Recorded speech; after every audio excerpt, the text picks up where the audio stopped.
with all of these questions, first, do you feel good about your current work/life balance?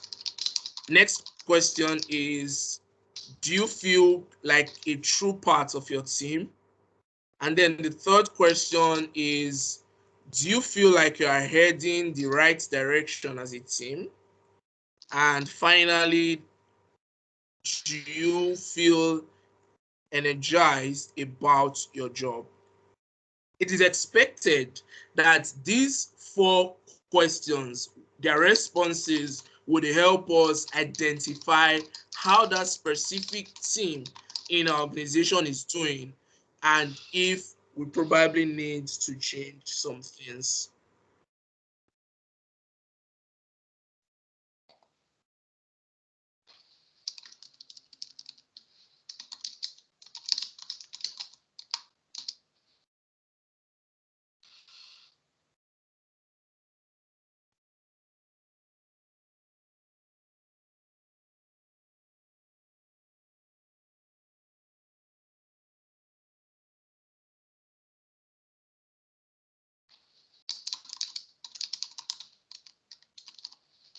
Did we lose you again?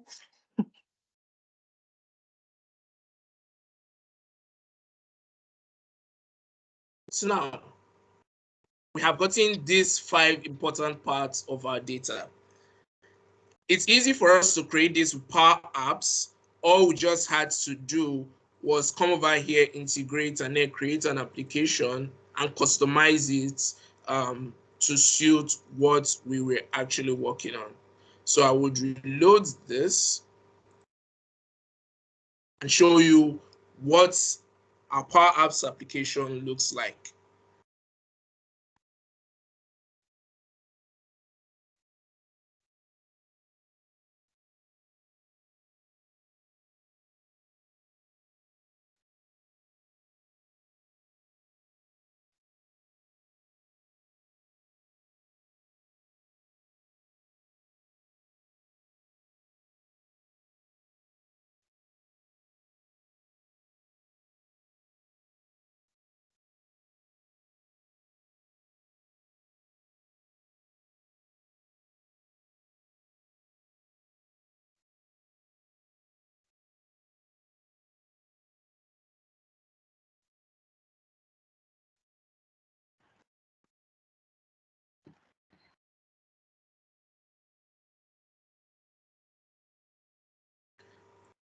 Now, this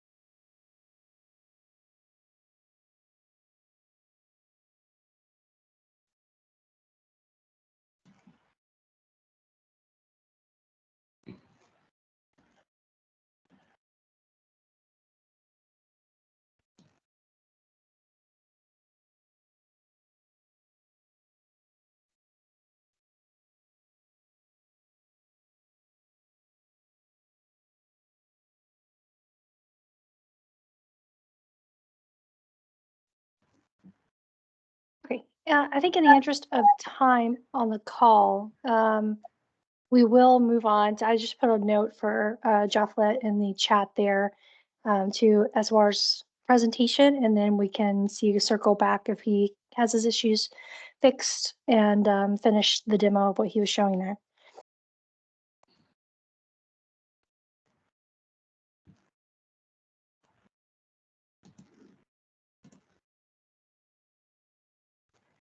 So if you are ready, Eswar, you can take over the screen share. Yeah, let's screen 2. I'm just sort of sharing my screen, Maple, if you all can see it. Yeah, we'll see your desktop. Awesome. Right. So let's kick it off. Right. So hello, welcome to this presentation on PowerOps. My name is Eswar. I would like to skip the slide that talks about me in the interest of time. I'm not switching on my camera purely because of the fact that I don't want any connection issues in any way. But you all have seen me. And I am on Twitter. I am on LinkedIn. So I would like to connect with you on those platforms if you are interested. So let's go. First of all, I have to admit that PowerOps is not a real word. If you look for it in Google, you'll probably find some interesting products called PowerOps, but it's just a wordplay on Power Platform and DevOps. As a homage to the very interesting ways in which Microsoft have implemented support for DevOps in Power Platform. You probably have already seen a few interesting things there.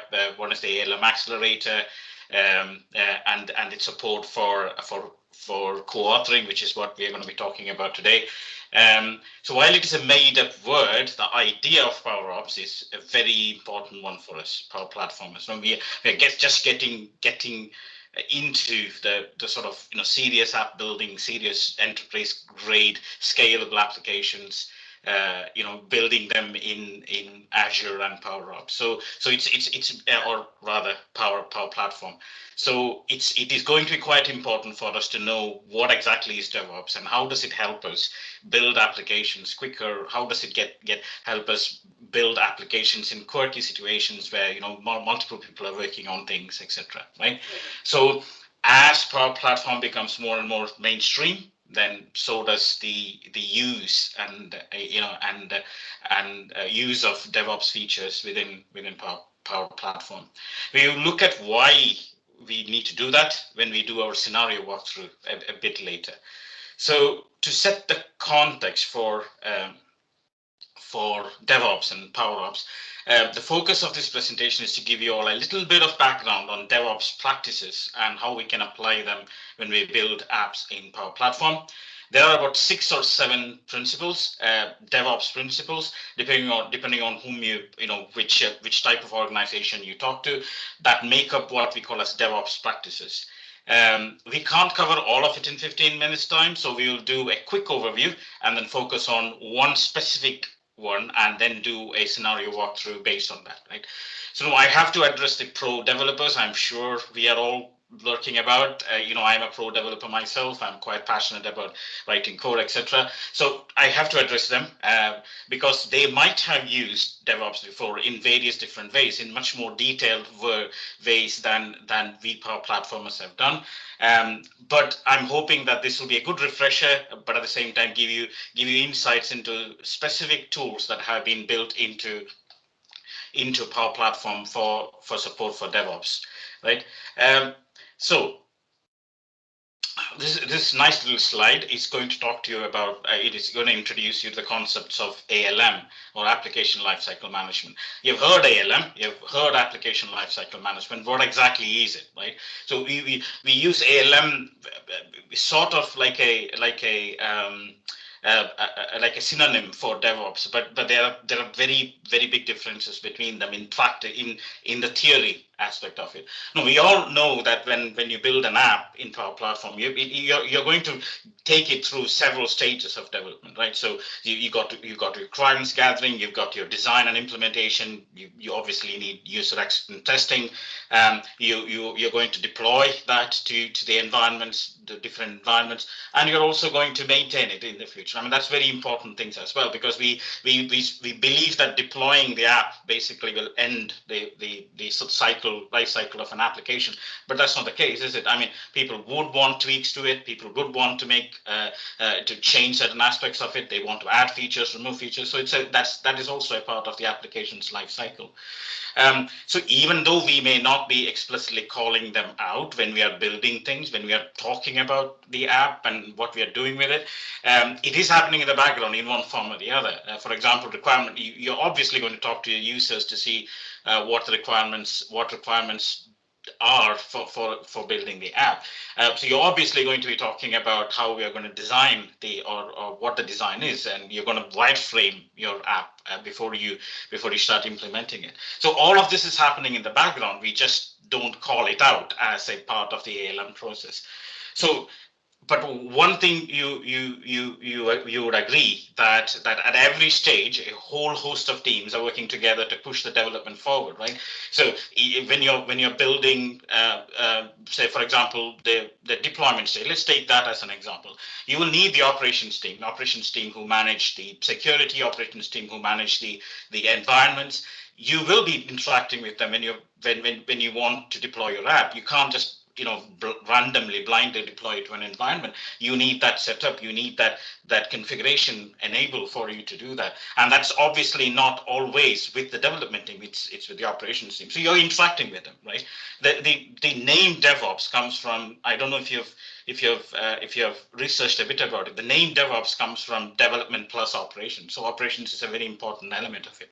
So as the app becomes more complex, some of the stages will also get more complex. For example, the amount of time you're going to be developing the app is going to increase the amount of time you're going to test the app.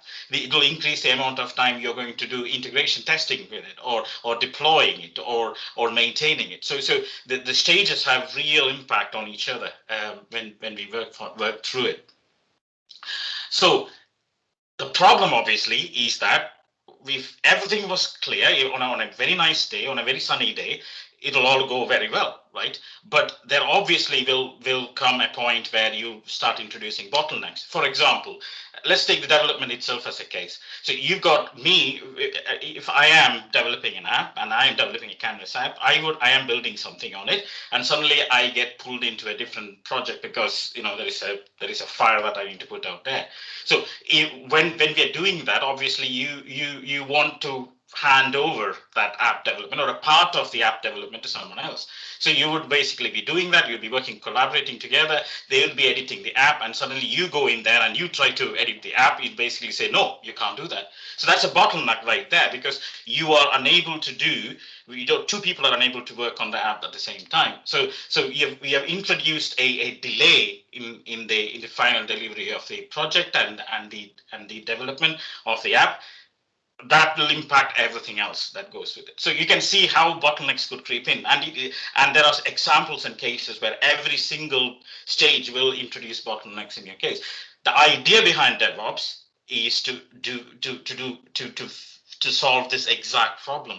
In the sense, how do we as developers avoid bottlenecks when we do the development? I mean, if it's just a single app, a citizen developer, working in their little window, building an app, deploying it, and asking people to sharing it with people and asking them to use it, that's fine. But when we scale it up to large amount of people, working through Dataverse and Power Automate and Azure Logic Apps and all kinds of things, you end up with an enormous challenge of bottlenecks all over the place, right? The reason why we have DevOps is exactly to solve that problem. So what does it mean? Now, before I start talking a bit more about DevOps, I would like to differentiate between Azure DevOps and DevOps, because I have heard this used a million times. Even when I'm working with my colleagues, they would say, "Oh, well, add it to DevOps, add it to DevOps, add it to DevOps." When they're saying adding it to DevOps, they're actually talking about Azure boards here, right? So the Azure boards that we are seeing here is a part of Azure DevOps, which is a product, right? But the practice is way more older than Azure DevOps. Azure DevOps is just a tool. You got tools like GitHub and GitLab and I think there are Mercurio and there are lots of different tools which do the exact same thing that Azure DevOps does, but not as great probably, but they are there, right? So they are tools for us to practice DevOps in our day-to-day life. Now, what you can see though is in Azure DevOps, at least in Azure DevOps, there is a clear mapping between the tool and the practice. For example, Azure boards, where you manage the list of work items and tasks, clearly maps to planning element of DevOps, right? If there is for example, pipelines, it clearly maps to the delivery element of it, and repos map to develop. So there is a really one-to-one mapping between the plan, the product, as well as the practice, right? The one other thing that I would like you to keep in mind is that Azure DevOps or DevOps itself is not a project, strictly speaking, a project management practice. It is not a project management practice. You've got agile project management practices, but DevOps is slightly different to that. I mean, there are lots of these similarities between what you do, but it's not defined to be it's not supposed to be a project management practice. It is a practice very much focused on making sure that that we best deliver the product. We deliver the project to the most how do you call it, the most optimal way possible. It's a most streamlined way possible. It just sounds like project management, but it's really not. It was designed specifically to address bottlenecks between development team and operations team, but it has become more than that now, right? So let me quickly walk you through the goals of DevOps so that we don't so that you get the idea and the gist about of it. So first one is the fast delivery of projects, right? So the agile project management practice helps us divide our work to achieve that in a way, right? So you have people, you have resources, you got days, you got effort, and you just plan and you continuously plan, continuously move the project forward through sprints. But DevOps augments that practice by helping us avoid bottlenecks, like I was saying. The second goal, and it's very important goal, and this is where it fits very well within the agile project management methodology, is continuous improvement, which means that we are not planning to do an end-to-end design of starting from the first day to the final day. You're going to plan everything in the first place and then start building it. That won't work in the agile way. And I'm sure, when you're doing Power Platform applications for customers, it probably will never work, as you can imagine. So we are used to this sort of incremental improvements. You start with a version 1, you go to the customer, ask them if they like it, what changes they want, go back to the drawing board, make changes, come back again. So there is an incremental improvement that you're making to your app.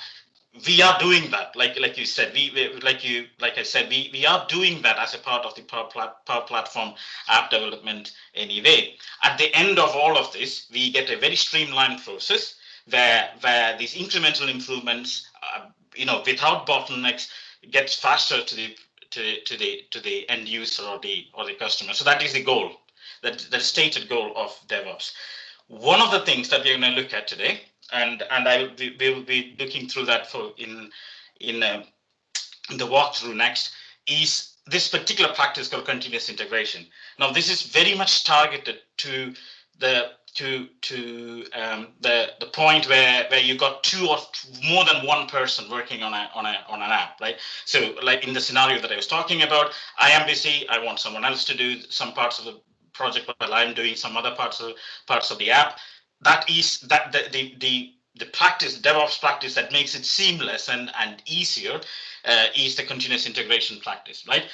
The idea behind continuous integration is that you all constantly keep sharing the changes that you're making to the app. You're not going to wait for an entire feature to be built before you push it to the next person. Instead, what you're going to do is you're going to constantly keep sharing your changes to everyone in the team. The team basically keeps picking up those changes, and they keep making their changes, and that gets integrated. So it literally is a constant improvement and a constant integration of all the code and all the work that you're doing between all of you in the team. For that to work, obviously, we need a place where we can share the code, and that's where source control and version control comes through. We'll do a quick look at what your version control looks like, right? We got this in Azure DevOps. We got this in GitHub. We got this GitLab. The moment you go into GitHub and look at the piece of code, you're actually looking at a source control version of that code. You can take a snapshot, or you can look at the history of what changes that have been made. At the end of all of this, there is one other element which we are not going to touch upon today, is the automated build. As in, once you have done all the changes, you've shared the changes, there is a process behind the scenes which is constantly working, trying to merge them together, integrate them together, and see if it all builds well, right? If it doesn't build, then you know that sharing, whatever changes were shared, will not work together. right? In the process, you can see how it has taken the risk of it not working from the end to the development process itself, right? That's how it tries to avoid the bottleneck of delivery, right? So I'll just jump into the walkthrough quickly. This scenario that I'm going to demonstrate is what I've been talking about for the past few minutes, in the sense that, so there are two actors in the demo, me, Eswar, and my colleague Vikram, right? So I have been assigned to build a new Canvas app for the organization. Halfway through, I realized that I can't do it alone due to time constraints, due to the complexity. So I have invited my colleague Vikram to help me finish the app. So how do we do it together, right? Let's start with the discussion on, before I show you the exciting app. Let's look at this, right? Many of you probably have seen this before, right? This is what they call as the Azure DevOps boards. Here you basically create your user stories, you create your work items, etc., and then you describe what you're going to do it is, and then you assign them out to people. Now, what you can see is that both of them are assigned to me. So as a player, I would like to be able to play the word of the day, and you can probably start guessing what sort of game this is. And then as a player, I would like to see the stats of all the games. So I am halfway through building this, right? So I've got a, sorry, can you see the screen that I'm sharing? Yeah, we see it. All right, okay. Yeah. Right. So I've got a pro code component to it. It's a PCF control, which is basically going to build which is going to be the engine behind the app. The pro code component is basically developed in Visual Studio Code. It is managed separately. It is built separately. It has to be integrated with the app, obviously. And then you've got let me quickly. Then you got the app itself, right? So what I am doing basically is building the game and some of the screens. But what I want is Vikram to do something else for me. So I'm going to assign this task to my colleague Vikram, right? I've assigned it, so obviously he'll get a message. He'll start working on it. He'll start looking to see, okay, what should I do, etc., etc. And then while I'm doing that, I'm just going to quickly show you PowerOps. So this is the PowerOps. So this is, I've just called it Paddle. You know what that game is? It's Wordle, right? So there is a start screen here, as you can see, and the start screen is what I want Vikram to build. I'm quite busy building this bit, right? So what I'm going to do is I'm going to show you quickly what it looks like for Vikram. So Vikram's I've shared the app to Vikram, and Vikram can see it. Now I'm going to edit this app, right? Can you guess what's going to happen? I'm sure you guys can get what's going to happen. You can basically say it's locked for editing by Azure. So literally I have created a bottleneck here. Vikram cannot do his job because I have stopped him because I am editing it. Now, if Vikram needs to edit it, I will need to close down the app, which means that I am wasting my time and Vikram is being productive. So you can see that how unproductive this whole thing can happen. Until like few weeks or months ago, this was the state of play as far as PowerOps is concerned, or Canvas app building is concerned. You need to have your own development environments. You need to do some kind of weird merge between the apps before we can make it productive. Not productive at all, as you can see. So I'm not allowed. Vikram is not allowed to do anything now. So he'll come back and tell me, look, could you close down the app, please, so I can do my work, right? Wrong, right? So it's not what we want, because what we want is Vikram to be able to work with me. This is where, interestingly, the new preview version of, and this is where continuous integration helps quite dramatically, especially in the way we build Canvas apps in PowerOps. So I don't know how many of you have seen this. This is what we call as a version control system, right? So here I can literally go in and I can look at the history of the things that I have added to it. The idea behind version controlling is that every single change that you have made to the code of whatever code that you have written, every single change that you have made somehow gets tracked, in this place, and you can make incremental changes to individual elements of your code, right? So it's not like, you know, if I am working on readme.md, someone else works on some other file in the source control, it will stop that. No, it's not a complete package, if you like. It's not a zip file that you're editing. You're editing individual elements of it. What Microsoft have done very cleverly is to bring the idea of this individual source code editing capability and then bring that into PowerApps in the form of Git integration, or what they call as co-authoring, right? How do I set it up? So in the settings, I can basically go in there, into the upcoming features, into the experimental element, right, to the word. I'm sure it's going to come into the mainstream quite soon. I have to find something called show the Git versioning control system, right? So I'm going to switch on that. Once I switch on, I get a nice little control here, right? Interestingly, if I go into the control, you can say connect, and I'm going to connect that. And I'm going to go and copy the URL here, right? Branch main. Don't worry about it now. At one point of time in the future, at least that is the idea. In the future, we'll continue to demonstrate some elements of this. You know, what is the version control? What is Git? What is all the work item tracking, etc. Later, right? The directory. I'm going to switch a directory. I have to select it directly. So I'm going to just go paddle. That is the name of that game anyway. So I'm going to go apply. When it does that, it's going to ask me for a username and password. So I'm going to copy one. I've got it. I've got it copied here, so I'm going to do that. I'm going to copy the password, which I've copied here somewhere else. Copy that, and I'm going to sign in. And it'll basically go, yep, I've signed in. Do you want to create a directory? I'm just going to go yes, right? So I've done that. Now I've connected my app to what is called the continuous integration model, it is you know, it's being set in such a way that the app now can be saved into the source control, right?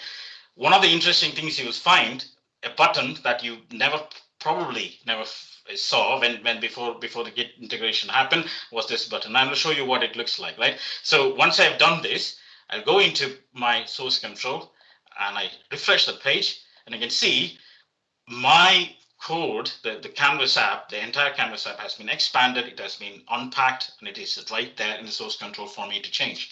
How does it help Vikram though, right? So I still have the app open, and I'll go to Vikram's screen. What I'm going to do is I'm going to edit this now. Now things change slightly. No, it doesn't change slightly. So let me quick go back, save, publish.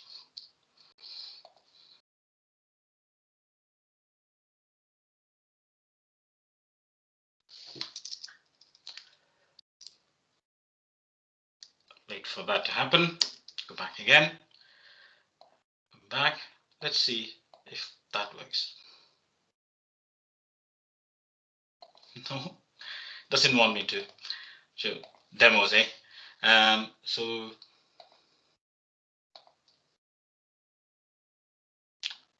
I know this worked.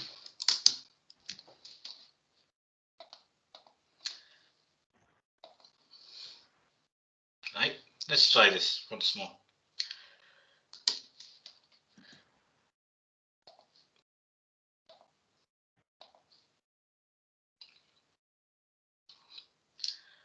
Right, you can see there's a slight difference in the way the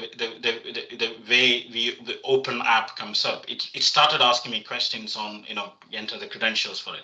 So what I'm going to do is I'm going to enter the credentials for Vikram. Vikram has a different credential to me, so I'm going to paste that in. And I'm going to copy the password again, like last time. Save that, sign in.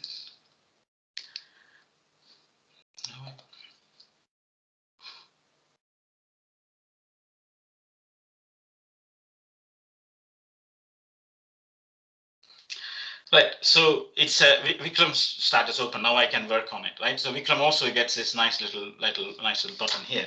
So I'm going to go back again, and I'm going to open this up again, and let's see if this time it allows me to open it. And it does.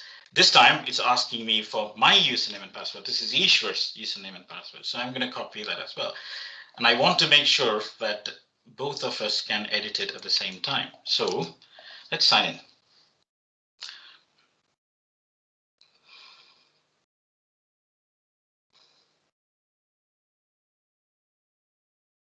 Awesome.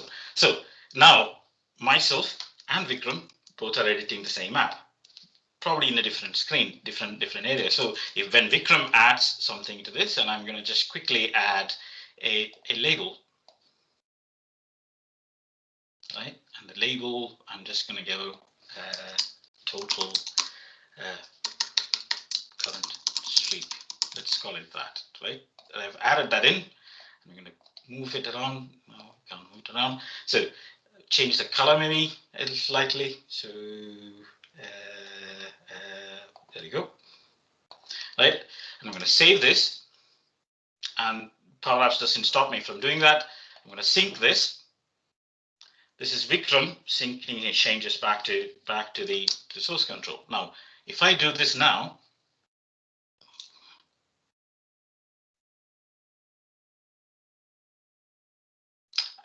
that button not only syncs our changes to source control, it also reads the source data from source control as well. If I go here, you can see Vikram's changes have come to me as well. So you can see that with that capability, we can literally, both of us can work on the same app without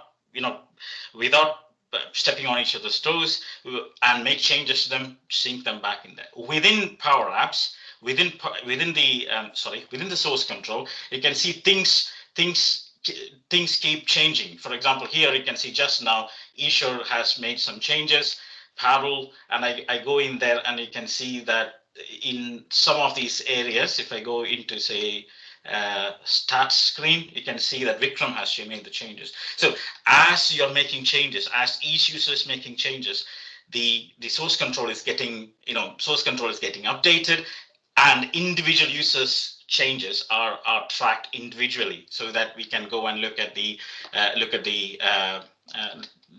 history for them. For example, here is one. So you can see how it is. My changes, Vikram's changes. If I am making changes to the screen, my changes come back again. So the history is maintained as well. One of the interesting things here is that I can, if I feel like, I can actually go and change this, and Vikram will get the changes back again. Which means that it's not just the fact that if you're a pro coder, if you know how to make changes to formulas within apps, I can literally sit here, make the changes outside of it, maybe take it to Visual Studio Code, make the changes there, sync it back in here, and then someone else can take that change on. This is, I remember there was a conversation on how to theme. How to create themes. Unfortunately forgot the gentleman's name who built that system where you can edit the themes and make changes to the themes, put colors and define your colors, define your fonts, etc. here, and then it becomes a sort of a default theme for all the people to use. You can make those changes outside of this. You don't need to actually go and export it out to zip file, make changes, import it back again, and everyone needs to import that zip file back again. None of that. Someone, if they would like to, they can sync this back to Visual Studio Code, make changes for the themes.json, sync it back up again. Everyone gets those changes tracked, right? So that is the great thing about it. So this is the first step towards. I know that there are others. There is the ALM accelerator coming through, which is still in preview, which you can use for building pipelines and automated deployments. But these are. I'm sure you're all excited about what's going to come in the future for support for DevOps within Power Platform. So that was my little demo. And that takes me to the end of my presentation. I think I have overrun a bit, but hopefully you found that interesting. Hopefully you found that useful. I'm ready for any questions that you may have. Wow, that was awesome, Eswar. Thanks so much for showing that really cool, very smooth experience. Kind of the first time I'm seeing a full walkthrough of that release. So really great to see lots of good comments in the chat. I see as well people liking what they're seeing. So feel free to come off mute, everyone, if you do have a question.